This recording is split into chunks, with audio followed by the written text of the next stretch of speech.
আকাশবাণী কলকাতা। খবর পড়ছি প্রবীর ভট্টাচার্য। আজকের বিশেষ বিশেষ খবর হল, রাষ্ট্রপতি দ্রৌপদী মুর্মু আজ নতুন দিল্লিতে প্রধানমন্ত্রী রাষ্ট্রীয় বাল পুরস্কার প্রদান করবেন। প্রধানমন্ত্রী নরেন্দ্র মোদী আজ সুপোষিত গ্রাম পঞ্চায়েত অভিযান চালু করবেন। প্রধানমন্ত্রী আগামীকাল স্বামিত্ব প্রকল্পের অধীনে ৫৮ লক্ষেরও বেশি সম্পত্তি কার্ড বিতরণ করবেন। কর্মচারী ভবিষ্য নিধি সংগঠন ইপিএফওতে চলতি বছরের অক্টোবর পর্যন্ত ১৩,৪১,০০০ সদস্য যোগ দিয়েছেন। কাজাখস্তানে একটি বিমান দুর্ঘটনায় বহু মানুষের মৃত্যু হয়েছে। দোহায় এশিয়ান জুনিয়র ভারোত্তোলন প্রতিযোগিতায় ভারতের মার্টিনা দেবী ৮৭ কেজি বিভাগে রূপো জিতেছেন। বিস্তারিত খবর। রাষ্ট্রপতি দ্রৌপদী মুর্মু আজ নতুন দিল্লিতে প্রধানমন্ত্রী রাষ্ট্রীয় বাল পুরস্কার প্রদান করবেন। ব্যতিক্রমী কৃতিত্বের জন্য দেশের ১৪টি রাজ্য ও কেন্দ্রশাসিত অঞ্চল থেকে ৭টি বিভাগে ১৭ জন শিশুকে প্রধানমন্ত্রী রাষ্ট্রীয় বাল পুরস্কার প্রদান করা হবে। শিল্প, সংস্কৃতি, সাহসিকতা, উদ্ভাবন, বিজ্ঞান ও প্রযুক্তি, সমাজসেবা, খেলাধুলা এবং পরিবেশে কৃতিত্বের জন্য কেন্দ্র শিশুদের বাল পুরস্কার প্রদান করে থাকে। পুরস্কার হিসাবে শিশুদের হাতে তুলে দেওয়া হবে একটি পদক ও অভিজ্ঞানপত্র।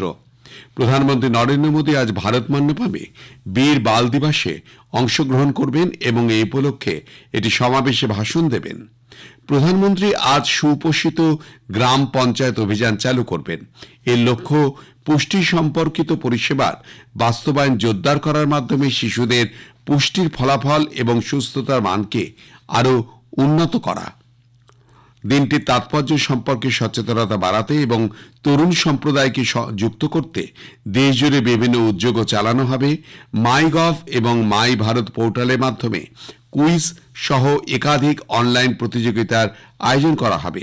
গল্প বলা, সৃজনশীল লেখা এবং পোস্টার তৈরির মতন আকর্ষণীয় কার্যক্রম স্কুল, চাইল্ড কেয়ার কেন্দ্র এবং অঙ্গনওয়াড়ি কেন্দ্রগুলিতে করা হবে। অনুষ্ঠানে প্রধানমন্ত্রী রাষ্ট্রীয় বাল পুরস্কার প্রাপকরাও উপস্থিত থাকবেন। উপরাষ্ট্রপতি জগদীপ ধনখড় কৃষকদের সমস্যার চটজলদি সমাধান চেয়েছেন। তেলেঙ্গানায় গতকাল মেডাক জেলায় আইসিআর কৃষি বিজ্ঞান কেন্দ্রে জৈব কৃষকদের এক সম্মেলনে তিনি বলেন, কৃষক এবং সৈন্যদের সম্মান করা ও খুশি রাখা সবারই দায়িত্ব।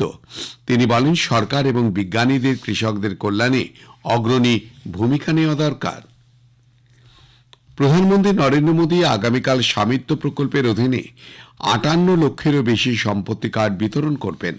সেই সঙ্গে শ্রী মোদী উপভোক্তাদের সঙ্গে মত বিনিময় করবেন। এই প্রকল্পে গ্রাম বা জনবসতিপূর্ণ এলাকায় প্রতিটি সম্পত্তির মালিকের কাছে অধিকারের একটি রেকর্ড হস্তান্তর করা হবে। এর ফলে সম্পত্তি সম্পর্কিত বিরোধ কমাতে, গ্রাম পর্যায়ের ব্যাপক পরিকল্পনা উন্নত করতে এবং সম্পত্তি কর সংগ্রহকে উৎসাহিত করতে সহায়তা করবে। বিভিন্ন কেন্দ্রীয় মন্ত্রী এবং মুখ্যমন্ত্রীরাও দেশের বিভিন্ন প্রান্ত থেকে অনলাইনে প্যান ইন্ডিয়া অনুষ্ঠানে যোগ দেবেন।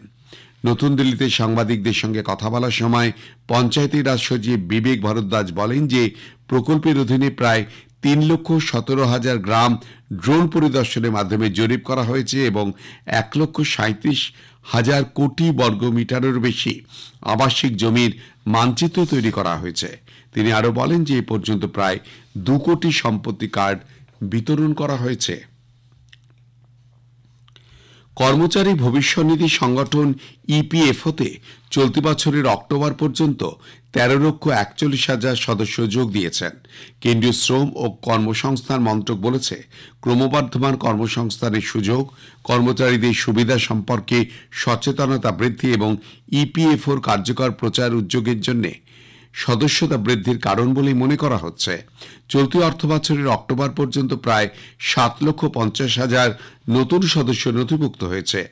তথ্য অনুযায়ী ১৮ থেকে ২৫ বছর বয়সীদের আধিপত্য বেশি দেখা যাচ্ছে, যা মোট সদস্যের ৫৮%-এরও বেশি।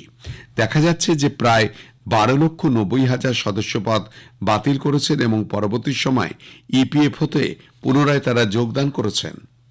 কেন্দ্রীয় স্বরাষ্ট্রমন্ত্রী অমিত শাহ গতকাল নতুন দিল্লিতে তার সদর দপ্তরে central reserve police force CRPF এর অপারেশনাল এবং প্রশাসনিক দক্ষতা নিয়ে একটি বিস্তৃত পর্যালোচনা বৈঠক করেন।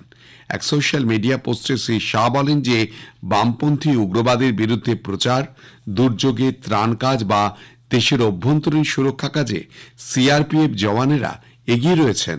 তিনি আশ্বস্ত করেছেন যে নরেন্দ্র মোদী সরকার কল্যাণমূলক নানা প্রকল্পের মাধ্যমে সিআরপিএফ কর্মীদের এবং তাদের পরিবারের জীবনকে আরামদায়ক করতে ক্রমাগত কাজ করছে। বৈঠকে চলাকালীন সিআরপিএফ এর মহানির্দেশক অনিশ দয়াল সিং সিআরপিএফ এর প্রতি সহানুভূতিশীল নিয়োগ সহ বাহিনীর মৃত জওয়ানদের পরিবারের জন্য বাস্তবায়িত বিভিন্ন কল্যাণমূলক প্রকল্পের বিষয়ে স্বরাষ্ট্রমন্ত্রীকে অবহিত করেন।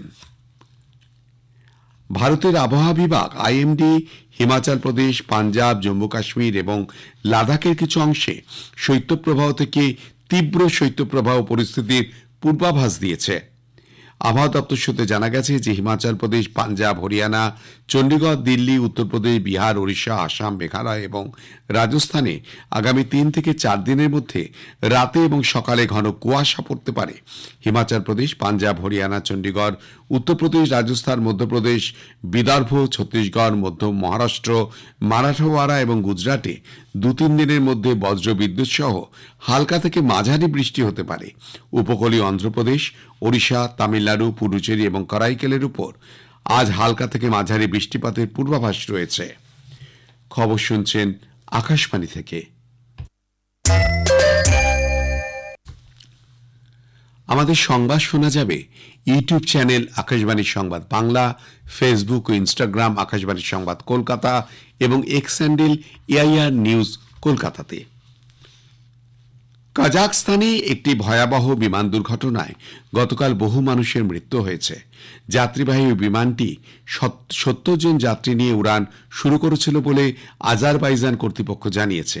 আজারবাইজান এয়ারলাইন্সের ফ্লাইট J28243 বিমানটি কাজাখ শহরের আক্তাউয়ের কাছে জরুরি অবতরণ করার চেষ্টা করার সময় আগুন ধরে যায়। বিমানটি রাশিয়ার গ্রোজনি যাওয়ার পথে ছিল, কিন্তু কুয়াশার কারণে যাত্রাপথ পরিবর্তন করে বলে সংবাদ সংস্থা বিবিসিকে জানিয়েছে। ফুটেজে দেখা যাচ্ছে যে বিমানটি অবতরণ করার সময় আগুন ধরে যায় এবং সেই অবস্থায় বিমানটি দ্রুত নিচে অবতরণ করার চেষ্টা করে। রাশিয়ার সংবাদ সংস্থার খবর অনুযায়ী বিমানটির সঙ্গে পাখি ঝাঁকের সঙ্গে সংঘর্ষ হওয়ায় বিমানে আগুন লেগে যায়, তবে এটি এখনো নিশ্চিত করে বলা যাচ্ছে না। বিমান সংস্থা আরও জানিয়েছে যে বিমানে 62 জন যাত্রী ও 5 জন কর্মী ছিলেন। এখনো পর্যন্ত 30-32 জনের বেঁচে থাকার খবর রয়েছে। যাত্রীর অধিকাংশই আজারবাইজানের নাগরিক, কয়েকজন রাশিয়ার, কাজাখস্তান এবং কিরগিজস্তানের। আজারবাইজান এবং কাজাখস্তান উভয়ই দুর্ঘটনার তদন্ত শুরু করেছে। আফগানিস্তানের অন্তর্বর্তীকালীন তালিবান প্রশাসন দাবি করেছে যে পূর্ব পাকতিকা প্রদেশে পাকিস্তানি জঙ্গি বিমানের বোমার হামলায় কমপক্ষে 46 জনের মৃত্যু হয়েছে। তালিবান প্রশাসনের মুখপাত্র মোল্লা হামদুল্লাহ ফিতরাত বলেছেন যে পাকিস্তানি জেট বিমানগুলি মঙ্গলবার রাতে পাকতিকার বারমাল জেলার 4টি স্থানে বোমাবর্ষণ করায় ঘরবাড়ি ধ্বংসের পাশাপাশি 46 জন নিহত এবং 6 জন আহত হয়েছেন। দোহায় এশিয়ান জুনিয়র চ্যাম্পিয়নশিপের ভারোত্তোলনে মহিলাদের 87 কেজি বিভাগে রূপো পেয়েছেন মার্টিনা দেবী। মণিপুরের অষ্টাদশী অ্যাথলিট 225 কেজি ভর তুলে দ্বিতীয় স্থান অর্জন করেন। ক্লিন অ্যান্ড জার্কে তিনি রূপো জিতলেও স্ন্যাচে ব্রোঞ্জ পেয়েছেন। শেষ করবার আগে খবরের বিশেষ কিছু অংশ আরও একবার। রাষ্ট্রপতি দ্রৌপদী মুর্মু আজ নতুন দিল্লিতে রাষ্ট্রীয় বাল পুরস্কার প্রদান করবেন। প্রধানমন্ত্রী নরেন্দ্র মোদী আজ সুপোষিত গ্রাম পঞ্চায়েত অভিযান চালু করবেন। প্রধানমন্ত্রী আগামীকাল স্বামিত্ব প্রকল্পের অধীনে 58 লক্ষেরও বেশি সম্পত্তি কার্ড বিতরণ করবেন। কর্মচারী ভবিষ্যৎ নিধি সংগঠন ইপিএফওতে চলতি বছরের অক্টোবর পর্যন্ত 13,41,000 সদস্য যোগ দিয়েছেন। কাজাখস্তানে একটি বিমান দুর্ঘটনায় বহু মানুষের মৃত্যু হয়েছে। দোহায় এশিয়ান জুনিয়র ভারোত্তোলন প্রতিযোগিতায় ভারতের মার্টিনা দেবী 87 কেজি বিভাগে রূপো জিতেছেন। খবর শেষ হলো, পরে খবর 7:25